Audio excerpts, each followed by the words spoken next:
તો દિલ્હીમાં વિપક્ષની મહત્વપૂર્ણ બેઠક યોજાઈ સંસદ સત્રમાં આગળની રણનીતિ નક્કી કરાશે। માન મંદિર ચડાવવા ચોરી આ સાથે રામ મંદિર ચડાવવા ચોરી E20 પ્રમુખ મુદ્દા રહેશે તો તમામ ફ્લોર લીડર સામેલ થશે। બેઠકમાં સંયુક્ત રણનીતિનું એલાન કરવામાં આવશે।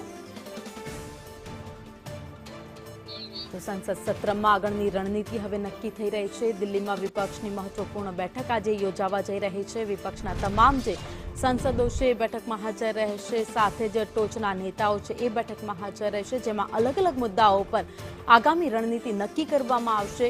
વિરોધને લઈને પણ રણનીતિ નક્કી થશે, કારણ કે જે હમણાં મુદ્દા બન્યા છે, પેપર લીકનો મામલો હોય, રામ મંદિર ચોરીનો મામલો હોય, પછી અન્ય મુદ્દાઓ છે જે દેશમાં અત્યારે ચાલી રહ્યા છે, વિદ્યાર્થીઓ માટેના મુદ્દા છે, રોજગારી માટેના મુદ્દા છે, તેવા મુદ્દાઓ પર રણનીતિ તૈયાર કરવામાં આવશે અને રણનીતિને લઈને આગામી દિવસોમાં પણ ચર્ચાઓ અને વિરોધ પ્રદર્શન વિપક્ષ કરતું રહેશે। ત્યારે આજે 10 વાગે આ બેઠક શરૂ થવા જઈ રહી છે।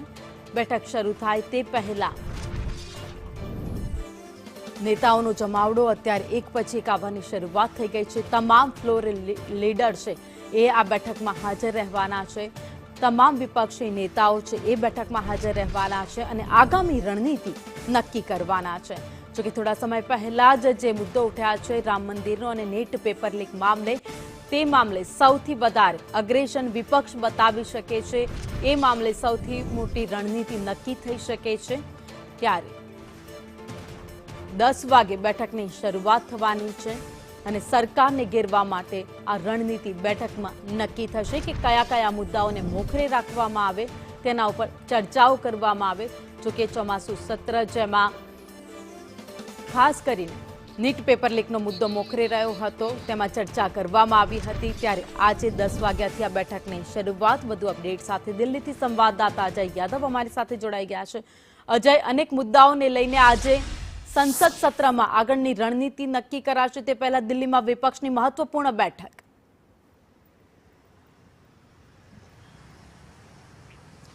देखिए, निश्चित तौर पे पूरे देश भर की नजरें हैं संसद के ऊपर, क्योंकि आज मानसून सत्र का 11वां दिन है और पिछला 2 हफ्ता लोगों ने देखा कि किस तरह से न सिर्फ आंदोलन बल्कि एक पलटवार के बीच लगभग बीता। हालांकि उसमें 2 बड़े प्रमुख काम हुए। एक तो एंटी पेपर लीक को लेकर के बिल पास हुआ और वहीं पर और भी कई सारी चीज़ें हैं जो कि सरकारी कामकाज के लिहाज से महत्वपूर्ण मानी जाती है। लेकिन आज विपक्षी पार्टियां आगे की रणनीति बनाने को लेकर के एक बैठक कर रही हैं, जिसमें सभी फ्लोर लीडर बैठेंगे। मल्लिकार्जुन खड़गे की अगुवाई में यह बैठक होगी, जिसमें तय किया जाएगा कि आगे की रणनीति के हिसाब से सरकार को किस तरह से घेरा जाए। उसमें बताया जा रहा है कि कई सारे ऐसे मुद्दे हैं जिस पर अभी भी केंद्र सरकार को घेरने की कोशिश की जाएगी, जिसमें छात्रों के ऊपर जो लाठीचार्ज हुआ है उस पर अभी भी गृह मंत्री अमित शाह के बयान की मांग कहा जा रहा है कि विपक्षी पार्टियां करती रहेंगी। लेकिन साथ ही साथ जैसे E20 का मामला है, राम मंदिर चढ़ावा चोरी का मामला है, और खास करके कल जो पप्पू यादव जो कि निर्दलीय सांसद है और कांग्रेस के काफ़ी करीबी माने जाते हैं, एक तरह से कांग्रेसी लीडर ही माने जाते हैं, उनके ऊपर जो हमला हुआ और जिसमें चाकू के इस्तेमाल की बात कही जा रही है, वो भी मुद्दा उठाया जा सकता है। लेकिन राहुल गांधी की तरफ से कल एक स्टेटमेंट आया जिसमें यह कहा गया कि अगर परिसीमन बिल जो है पास कराने की कोशिश होती है और तमिलनाडु की पार्टी अगर उसको सपोर्ट करती हैं तो कहीं न कहीं एटेप्पन की भूमिका में होगी। एटेप्पन शब्द वो होता है जैसे हमारे यहाँ अमूमन नॉर्थ इंडिया में जयचंद या मीर जाफर का इस्तेमाल किया जाता है, यानी दगाबाज जो सरकार का सहयोग करे या अंग्रेजों का जिसने सहयोग किया, तो उसी तरह के सेंटेंस का इस्तेमाल किया। तो कहीं न कहीं ये संकेत मिलता है कि भारत सरकार की तरफ से ये कोशिश है कि जो मेन डीएमके है उसे किसी न किसी तरह से परिसीमन के मसले पर एक समर्थन जुटाया जाए। तो इस तरह के भी संकेत कहीं कहीं राहुल गांधी के स्टेटमेंट से दिखाई दे रहा है। और ये भी दिखाई दे रहा है कि हो सकता है सरकार की तरफ से परिसीमन बिल को एक बार फिर लोकसभा या राज्यसभा में लाने की कोशिश की जाए।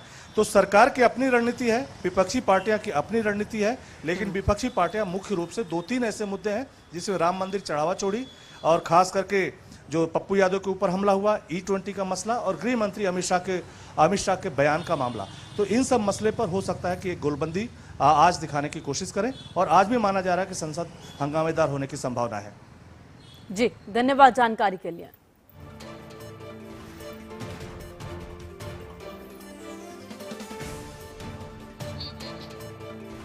तो आज विपक्ष ने बैठक મળવા જઈ રહી છે। તમામ નેતાઓ આ બેઠકમાં હાજર રહેશે, જેમાં આગામી વાતચીતને લઈને સંસદમાં સરકારને ઘેરવાની આખી રણનીતિ છે એ તૈયાર કરવામાં આવશે, જેમાં અનેક મોટા મુદ્દાઓ છે તેને આવરી લેવાશે.